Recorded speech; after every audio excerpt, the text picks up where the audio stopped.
I rise in opposition to this cruel political game the majority is playing this afternoon. Since they took office, this Republican majority has repeatedly tried to slash the Women, Infants, and Children Feeding Program. 2011, 2012, 2013. I sit on the Agricultural Appropriations Subcommittee. This summer, on a party line vote, the Republican members on the committee who have just gotten up to speak to you voted to slash the WIC program and take nutritious food from over 200,000 pregnant mothers and infants.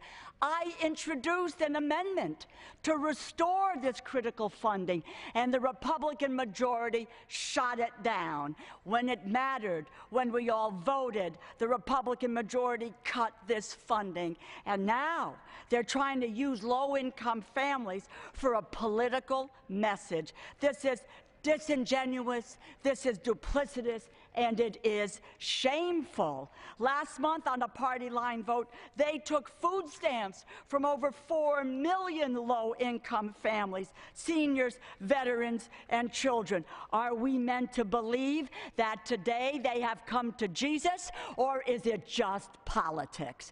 I have strongly supported the Women, Infants, and Children Feeding Program my entire career, and when I served as chair of the Ag Appropriations Subcommittee, the Democrats funded WIC at record levels, expanded it as the need arose during a recession. We are talking about people's lives. This majority chose to shut the government down, and families all across this country are being affected.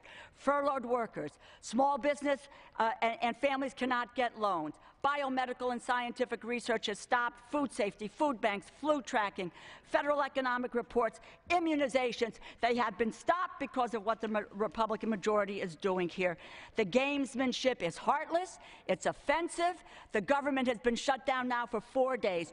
Do not use hungry families as political pawns. It's time to stop these bills, fund the government, reopen it, and I urge my colleagues to oppose this resolution. The gentlewoman's time has expired. The gentleman from California reserves. At this time, I would like to recognize the chair will remind all persons in the gallery that they are here as guests of the House and that any manifestation of approval or disapproval of proceedings is in violation of the rules of the House. The gentleman from Alabama is recognized. Yes, Madam Speaker. At this time, I'd like to recognize the gentleman from Wisconsin, Mr. Duffy, for 2 minutes. Gentleman from Wisconsin is recognized for 2 minutes. Thank you, Madam Chair. I got to tell you, this is remarkable.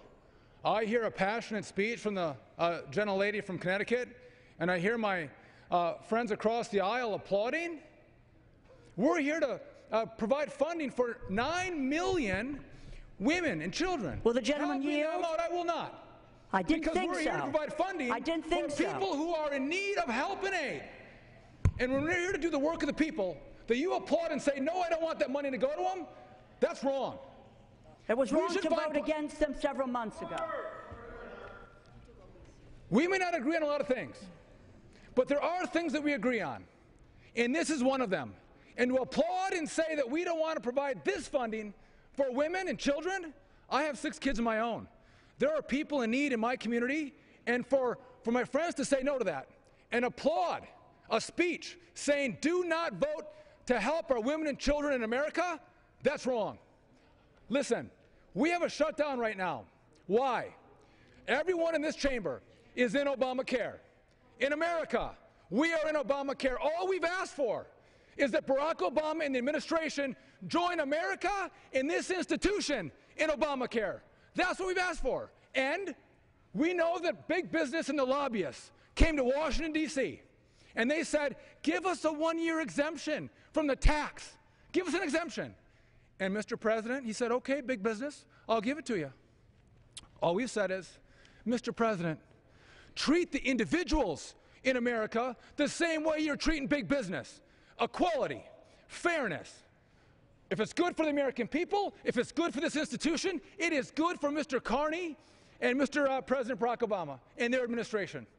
Let's all join this together. Let's hold hands. Let's all join Obamacare, but let's not treat one group of people differently than the rest of us. Join us, Mr. President.